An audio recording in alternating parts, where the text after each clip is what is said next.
Yellow, yellow, yellow. Oh.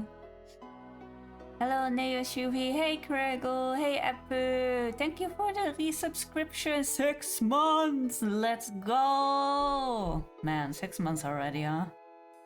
Jesus. Time goes fast.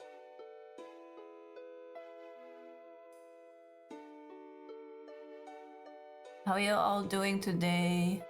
Hope you're doing fine. I'm doing better and better. We're on the up and up.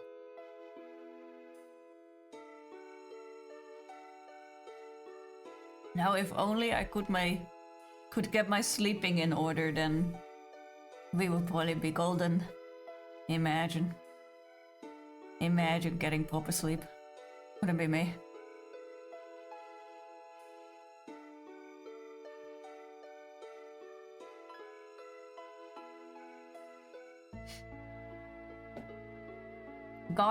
Guys, today, Peppers, I got an early package.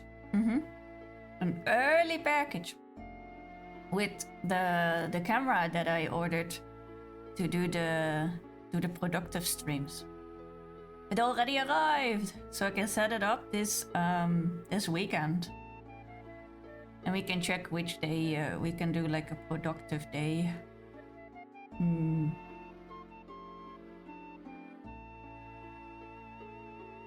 Gonna be exciting.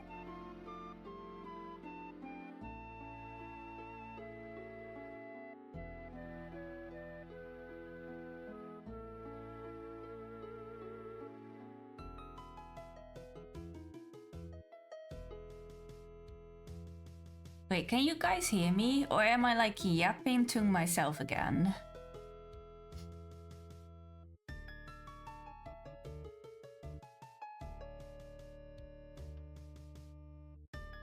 Oh, we can? Okay. I was worried there for a second.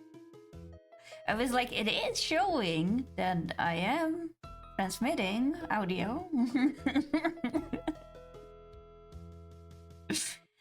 Okay. So I am playing Battlefield? No, that's fine. No. Like, always welcome to lurk here. I was just worried that my sound wasn't coming through, so otherwise I would like check my stream myself. Enjoy your Battlefield. How's the game? A lot of friends of mine that like FPS are playing it a lot as well. For me, when I opened the stream and I saw Battlefield 6, I was like, oh god, this just looks like maximum chaos. I can't even focus where there is an enemy. It's good? Nice. More chaos, the better? Oh, okay. I really suck at FPS games, so... Not my thing nowadays anymore.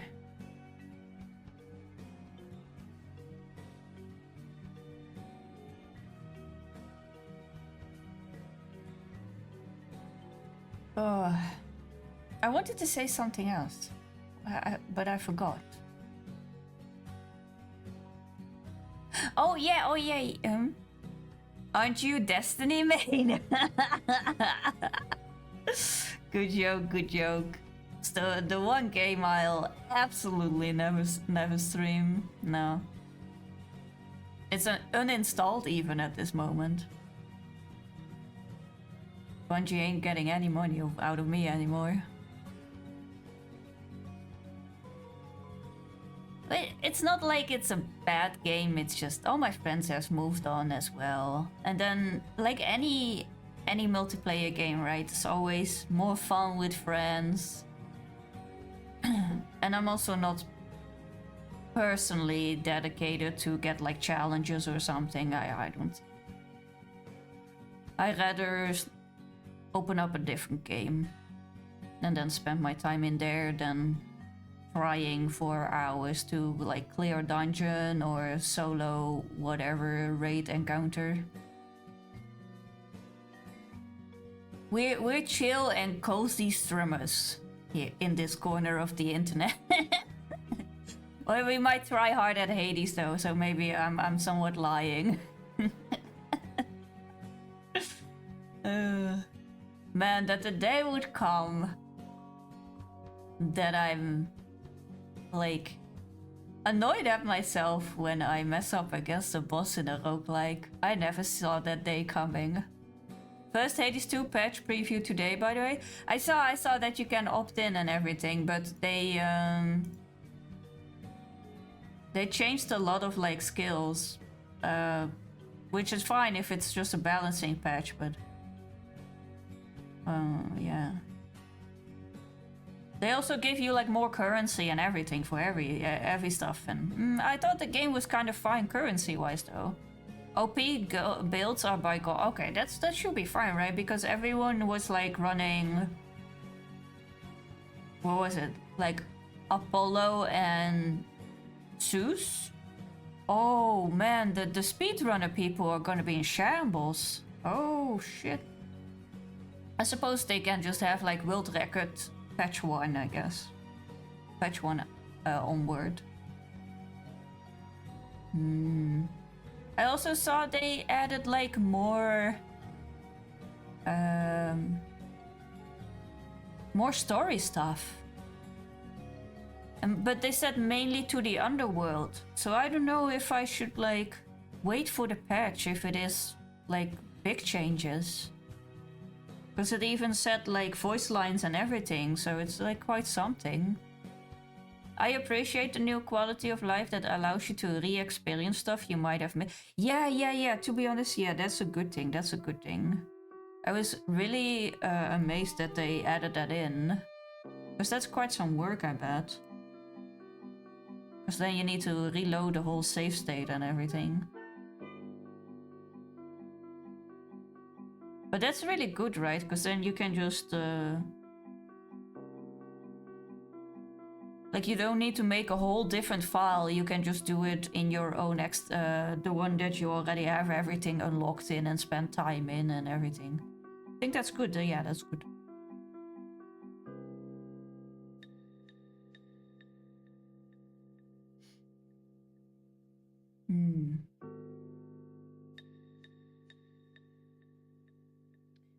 Guys, I'm reading this new well, not new, Jesus.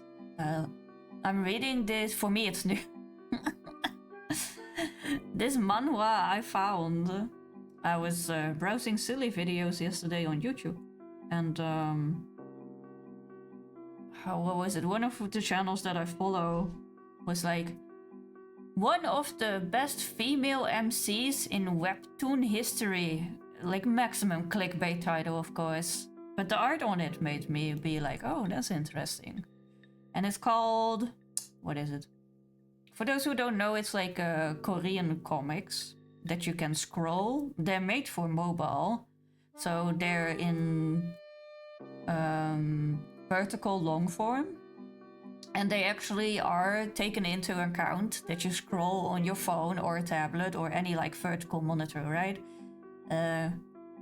So the motion of scrolling through it, they often use it in motion of the art and such as well. It's quite an interesting medium, and it's like full color. There's not... well, I can't say there's not much dialogue, but there's like... it's not as jam-packed with art and such as, let's say, manga, like Japanese manga or something like that. Or like straight up American comic being like a full page, right? It's just a vertical scroll and you have white parts in between for like pauses when you scroll through it. But I was reading, what was it called? The Tyrant That Wants to Do Good, I think it is, something like that. I remember Webtoon using this for one of their chapters back in the day. It was really cool to see. You mean the scary one? What was that one called again? The jump scare one? Oh my god. That one, I still have nightmares. I still have nightmares of that one. But yeah, that's what they can do for it, right? Well, webtoons itself are not like animated for as far. Well, they're playing more and more with the medium, so it's interesting to see where it goes, to be honest. But I'm normally not really a fan of like Isekai or reborn stuff or whatever, but I don't know what happened to me because I started reading this webtoon, and it is a romance webtoon about a girl that is the younger sister of the heir to a throne. It's very aristocratic and all that kind of stuff. And she pretty much becomes the worst tyrant. And then when she eventually dies, I mean, that's not a spoiler, it literally happens like in the first chapter, she gets reborn and can redo her life, apparently. And we're kind of along for the ride because she still retains all her memories. So we get like her life that is going on now when she is like just born, 9 years old and older, and then along the way you get flashbacks into how she was before and how cruel she was and what she did and the people around her. And now she tries to be good. So in the second life that she gets, she tries to be good and do good, and she's asking herself how to be good or how it would change. And oftentimes she's beating herself up, like when people show her kindness, it's like, I don't deserve this, I'm like the worst person in the world anyways. And also when she does do different things, she sometimes is like, oh, so this is what it means to be good, to sometimes just do nothing. So it's very character plot development a lot, which I like in any medium, to be honest. So maybe that's why I like it. There are good amounts of similar story coming out these past year. It's cool to see, like the aristocrat being reborn. Yeah, I think it's you always see certain genres like popping up more, right? In anime or manga or comics or webtoons, right? So you see Isekai is like, well, it still is kind of big, but certainly like 3 or 4 years ago, it kind of boomed out of nowhere, right? We had like, oh, you get hit by a truck, go into the next world. You got like fell asleep in a dream world, reborn in a game world, and all that stuff like 300 times over. Became a spider girl, slime girl, whatever the hell girl. And it became kind of crazy at certain points that I was like, okay, you know, it's being pumped out so much and the quality is degrading in certain regards to just get on the hype. I get it. It's a nice change of pace from the usual Isekai. Yeah, that's true. That's a good point. Then maybe that's why I liked it, because I don't like when it's just personal preference, right? I don't necessarily like when they get reborn into like a game world or something. Don't get me wrong, I like read and watched Sword Art Online, and second season after that it took like a hell of a swan dive in anime history of what happened to that story. I really liked Gun Gale as well, even though that's quite divided opinion, I feel at times. But the new season that came out I really don't like, because it's too predictable. And I think in any media, what I really don't like is when the character makes a decision or an action or handles after how they would do things, right? And it doesn't line up with their moral, or it doesn't line up with how they normally would think or stand for things. Doesn't matter if it's like in D&D or it's in games or even in movies as well. I call that shit out so quickly, where I'm like, that doesn't make fucking sense at all that you want to do that. Isekai is just for lazy story writers. There are some nice ones, but most really are just existing. It's like Solo Leveling is pretty solid, but then after a long while I feel like sometimes the writer writes themselves into a corner, and it's really hard to tamper with timelines.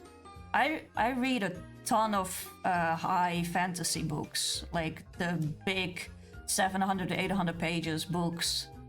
And as soon as there is like a time component to it, it's a hell of a slippery slope to keep that in check.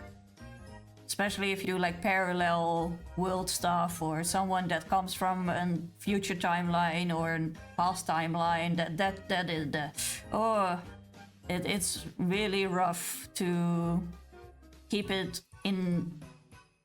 How do you say that? Keep it without becoming like a Deus Ex Machina MacGuffin kind of situation. Like, oh, how does that character know that? Oh, he just saw it in another timeline. Like, no, you can't. No, it's. Don't use it as a cop out. That's what I'm meaning to say. But it's kind of funny because I started this webtoon, right? And at the same time, I was scrolling through review. I do book reviews, editing stuff, and pretty much just proofreading and general, like, it's kind of editorial work, but also not. Because I don't go into the grammar and everything, right? Because English is not my native language, and I'm certainly not learned enough in it to be critical of grammar, or outside of being like, oh, you're using this word a ton. You might want to find a synonym for it, or that synonym doesn't make any fucking sense. Or you're said that the character was walking outside of the room, but now 5 sentences further, suddenly they are still in the room. That kind of stuff, right? Outside of that, I can't really help them really much. I do like when the time component gets a twist, though. Yeah, if it's done really well, it can be super good, right? But it's really hard to do well. That's what I meant to say. But the funny thing is also, after like, I think I read like 30 pages of the webtoon, or like chapters of the webtoon, I scrolled through the available books that to review and everything, and I found a LitRPG, and I'm not very known with LitRPG, and now I must say correctly before I get it wrong, LitRPG is kinda, and I say kinda with very big quotation marks, the quote-unquote Isekai of RPG book, like text-based type of deal, right? And it often gets thrown into a book with a game component or a gamified component. Things where the player levels up, or let's say goes through a dungeon crawl or ascending a tower through battle, sometimes even like ongoing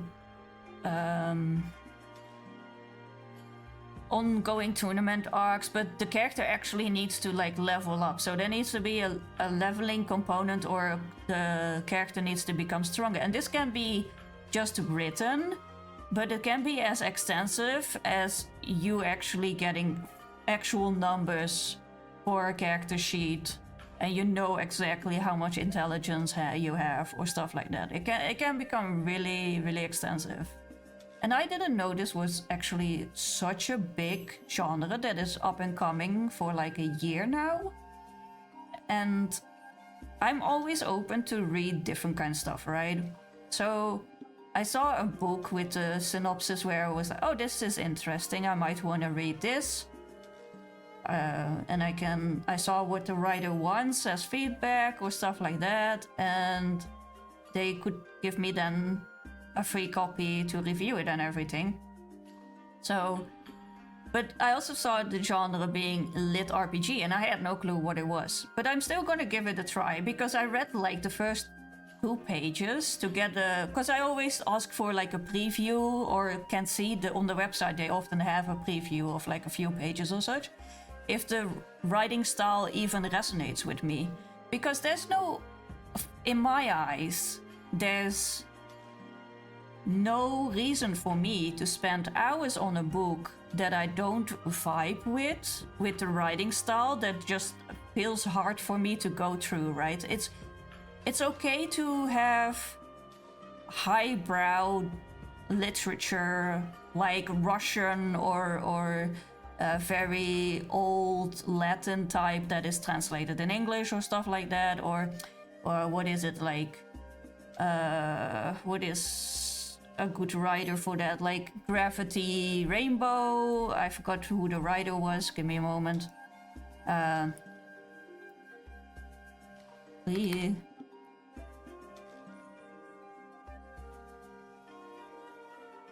Thomas Pynchon, stuff like that, right? That's really hard literature to go through if you're not used to it. Or just old classics already. Old classics are also sometimes really hard to get through. It's just a different type of reading than your general YA or even mature fantasy books, right?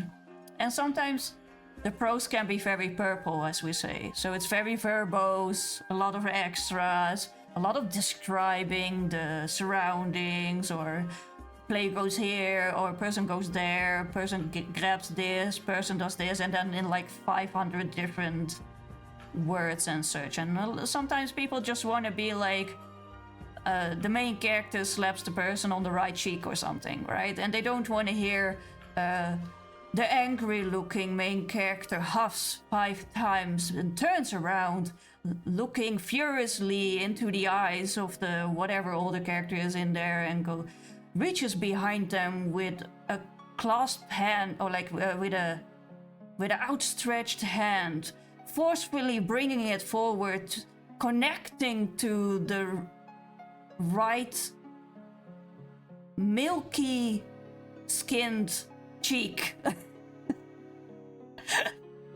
the person in front of them or whatever, right? That's a massive difference right there. And then you need to be in the mood for that kind of stuff, I feel. So when I review books, I always think by myself, I need to have a book where I can put my 100% in and be neutral, and know what I'm getting myself into. So yeah. Let's see. There's a horror game I played rather recently that used the time twist as you're not going back in time. You're leaving yourself to die in that timeline, and then some other twist happened later. Oh, that's interesting.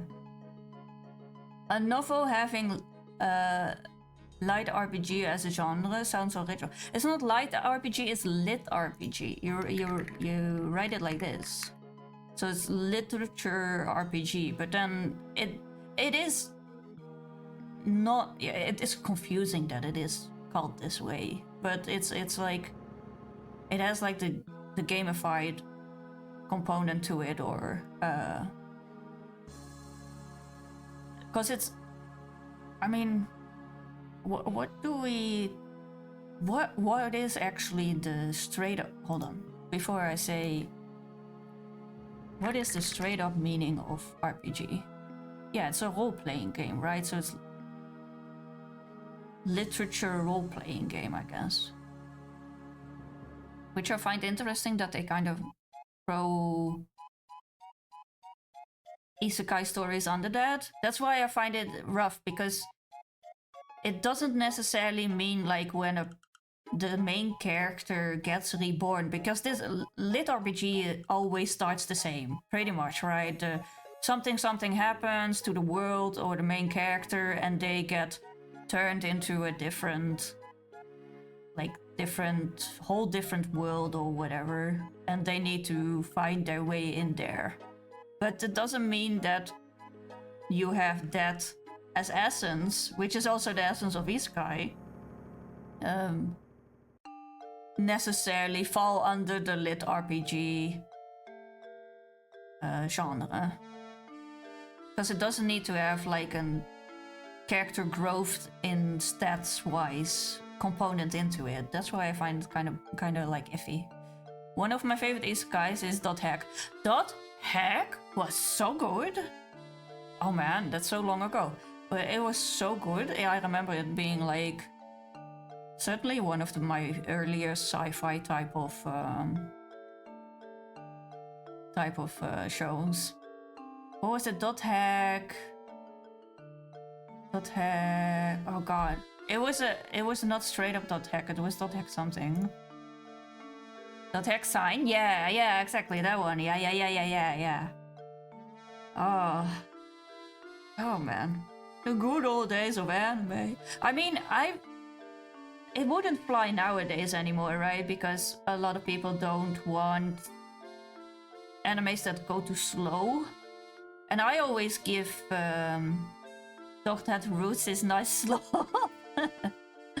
Love that there's a remastered game of it. Oh, is there a remastered one? Okay. Frieren though. Frieren is, yeah. I think I'm amazed, but also not at the same time not, right? But I'm amazed that Frieren did so well that it did. Because oftentimes people don't give anime the time to breathe, right? Slower type of animes often don't do really well. It needs to hook you in a certain way for it to actually be, or it makes a hype around it for it to catch people. Like a lot of people might not like Made in Abyss, because Made in Abyss takes like, I think until the 9th or 10th episode for really to have like that moment where everyone goes like, oh yeah, this is what?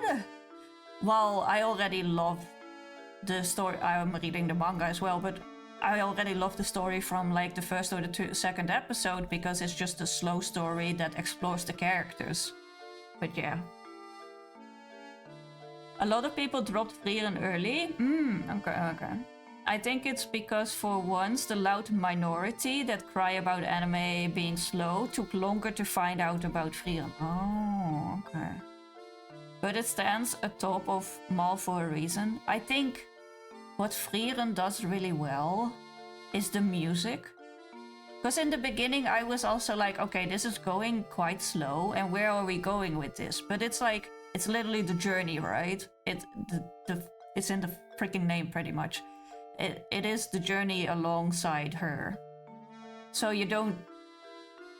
you should not expect a destination. That's kind of what I'm trying to say.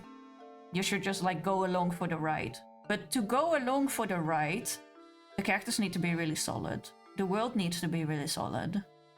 And especially in anime, the music needs to be really solid. And I think Frieren nailed that, because every time something happened, the music was just so distinct and so good. It married that perfect essence of what I thought earlier anime had, like early Berserk and early Cowboy Bebop is not that fair, right? Because it's like, I mean, it's very fitting music. And one of my favorite anime, and also manga technically, but one of my favorite, like at least I think it's certainly, yeah, it's like a shared first position, is a love letter to music as well, and that is Eureka 7. Because every scene is deliberately music written for, depending on which characters it are there, and every generation has a certain genre of music tied to them. It's a beautiful anime. Already from that part, right? Oh yeah, Dragon Smasher, Zoltrak Song, and Across the Northern Lands are really solid tracks. I'm not good with names, but where Frieren absolutely left me gasping is at the first time you meet Stark, and you have the moment with him and the dragon. That moment, right? Where I had like, holy, outside of just the animation being gorgeous, right? But the music was, I replay that scene so often. Solo time, 8 tips. When's peak again? Oh, good question. Good question, actually. Yeah. Dragon Smasher is the team that plays during this fight. Oh, okay, well, look at that. Combat being that beautiful was a surprise. Yeah. I think the anime is gorgeous in its simplicity. Yeah, that's a good way to describe it, because the core essence of what Frieren does really well is also these glances. And most anime don't take their attention to those simple, small, which you know, like that's where anime kind of differs from movies, right? Because actors can have those moments where they are silent, they're looking down, they're looking up, they are pensive and contemplating, thinking, and you see that with like a scrunch of an eyebrow or like a squint of an eye or looking to the side, and then you immediately know that they are sitting on something thinking, right? And a lot of anime, because it's so expensive to animate everything like that, right? Don't spend the extra resources on that because it doesn't necessarily need to portray the plot, right? But when they do it, like they do it in Frieren, and maybe it is because the art of Frieren is in generally more simplistic, but also detailed in their movement. And those really tiny moments where the characters are standing still or across an opponent.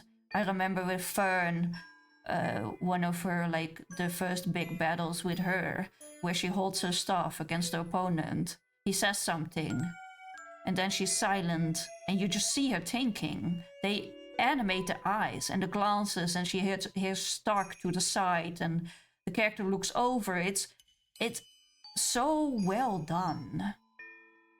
I love those small things. I really love cinematography and how people set the stage, angles, lighting, the type of mood they want to portray, the movement of the scenes going to the next scene, or the zoom in or when you zoom out, or there's such a science and conveying way behind it.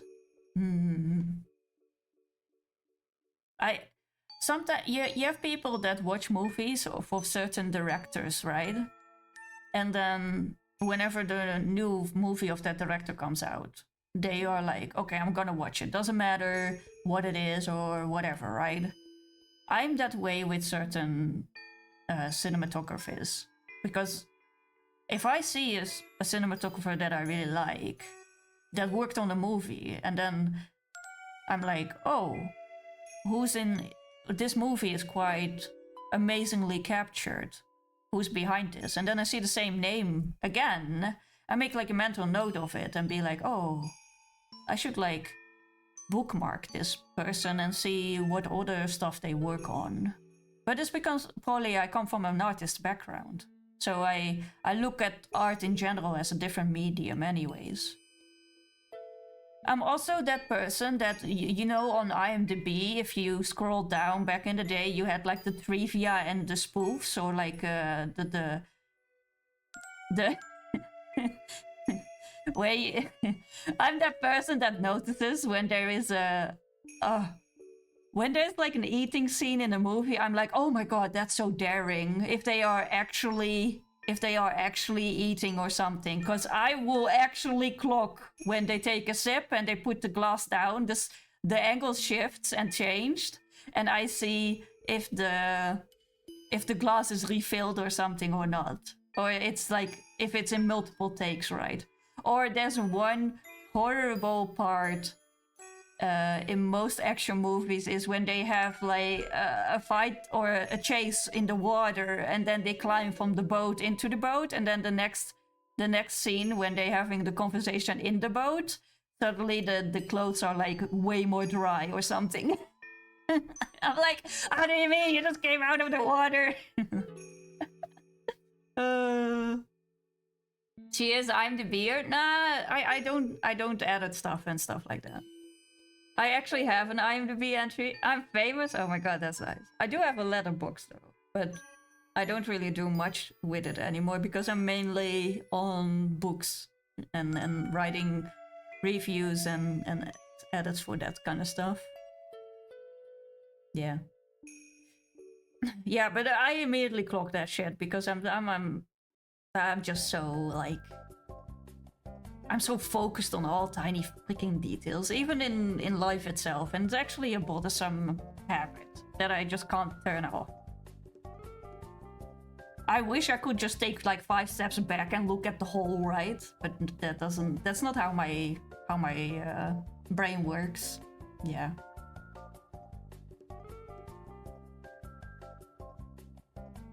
I do love it when just directors and the whole cast just goes the extra mile for things.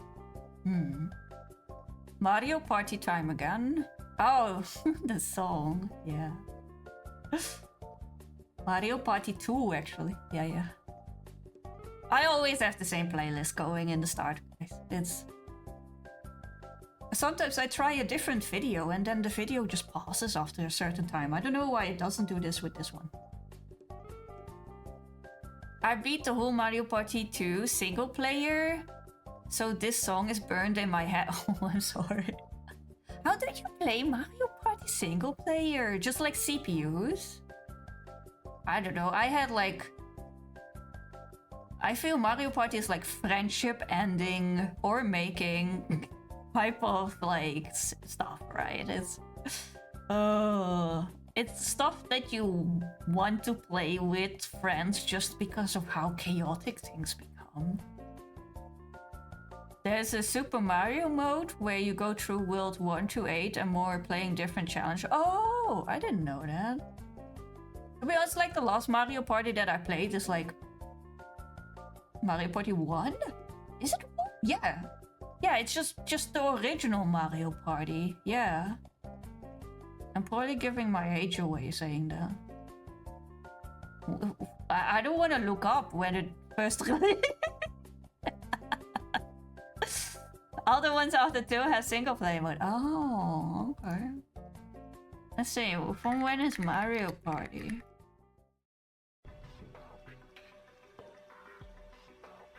For those who don't want to be... Oh, shit. For those who... Yeah, exactly. For those who don't want to be confronted with their age, look away now. Or mute the stream for like 5 minutes. Or 5 minutes, I mean like 5 seconds or something. Yeah, 1998, holy hell. 1998. Yeah, I certainly gave my freaking age away saying that one. It's like Pokemon Snap, man. Yeah. Old grandma, yeah. Very much.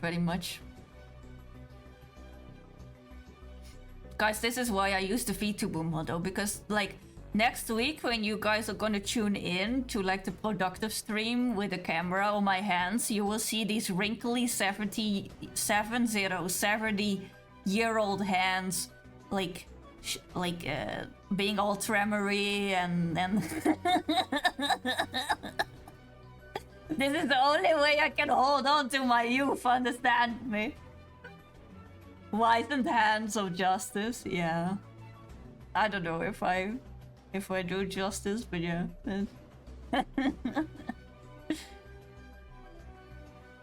She's sucking the youth out of through Twitch chat? Oh, I thought I was just like recording you guys everywhere and then like using that to rejuvenate myself like I'm some the vampire that draw the blood in the bath of the virgins. God, who was that? I'm so bad with names. Oh, but yeah. Yeah, that's like, guys, you're actually like listening to a voice changer as well, because if you actually hear me talk without the voice changer, it's like, oh dear fellow people, today how are you doing? It's like the witch in Banjo-Kazooie. Oh my god, that brings me back. Whoa, Solo is so brave. Yeah, I'm paving the way for senior strummers, man. She turned off the voice change, yeah.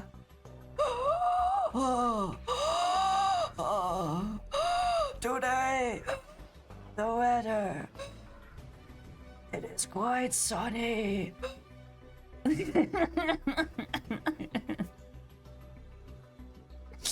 We're turning into Darth Vader all of a sudden and be like, I am your father or your grandma.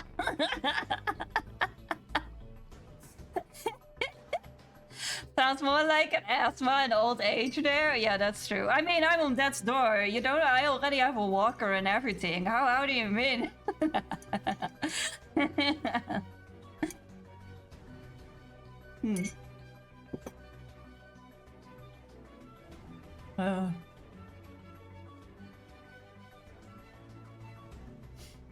Yeah, but isn't that impressive, guys? My reflexes for a 70-year-old are pretty solid then, right? To be honest, that's quite gaming. That's really gaming. Yeah. Man, I wish I could be that old grandma on the news that was like a few years ago that played Animal Crossing every day. Man, I think the woman was like 80 something or almost 90 or such, and she still played Animal Crossing every day on the 3DS, I think it was. Go grandma. That's how I want to finish my life. On a chair with a blankie. I already see it in it. I already see it in my head, man. Oh, those kids. They never knew what we had. I mean, I already do that nowadays, so maybe I'm already fucking ancient.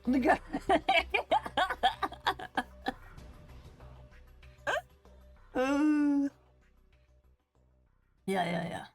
We're already. She's cooked, yeah. I'm already fossil, bro. I'm going to be loading up my daily gambit games when I reach 80.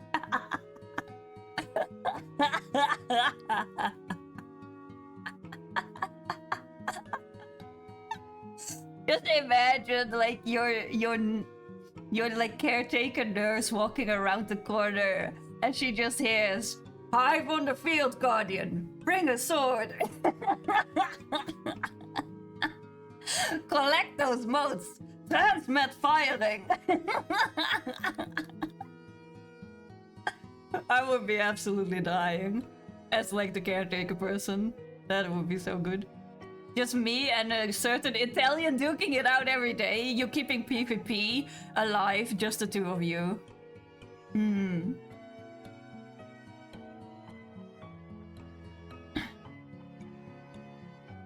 Man, at that point, Salt's reaction time would have hit 200 plus as well.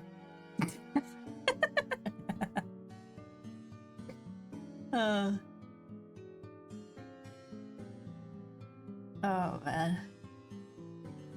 Bro, just imagine how he would be as a grandpa. I think the Italian accent would like come back full blown. Like, remember the early days Salt streaming where he still had like a super thick Italian accent? It's quite baffling actually if you go back to his early clips and everything, how well his English has become. Yeah. And he still has the distinct accent, right? I mean, I suppose I shouldn't be so surprised because I have the same. Like, my English is good, but I still have like a heavy accent. Although I don't hear it myself, so maybe that's why I'm like, oh.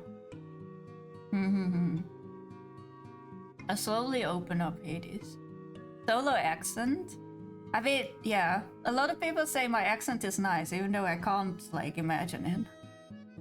Grandma accent or sexy accent? Or both? Both? Yeah, when I'm 70, I'm gonna do the grocery ASMR. Helping grandma doing her daily groceries. Sonny, can you reach the top shelf for me and get that tomato paste?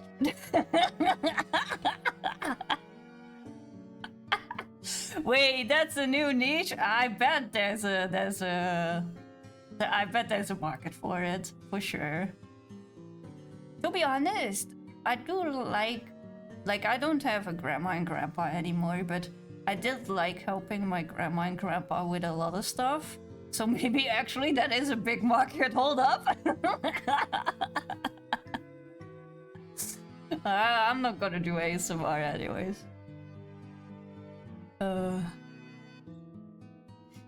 Role-playing, helping the elderly. God done. What have we done?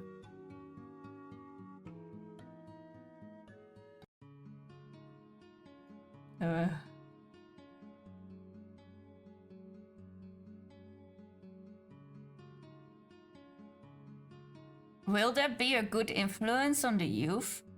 It would be, right? I think I outside of just like I learned a lot from my grandma and grandpa. Also realizing that I have it so good.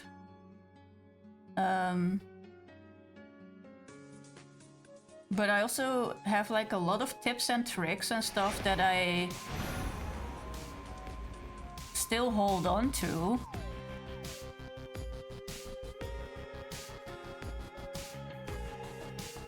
And they taught me a lot of discipline as well. As in, like, don't fuss so much or don't be so... What do you say? Have some more patience. Also realizing how, in the way they had it back in the day, and then how it is for us now, that I really should not be complaining about how I do laundry these days or stuff like that, right? Like my grandma even went still with a washing basin to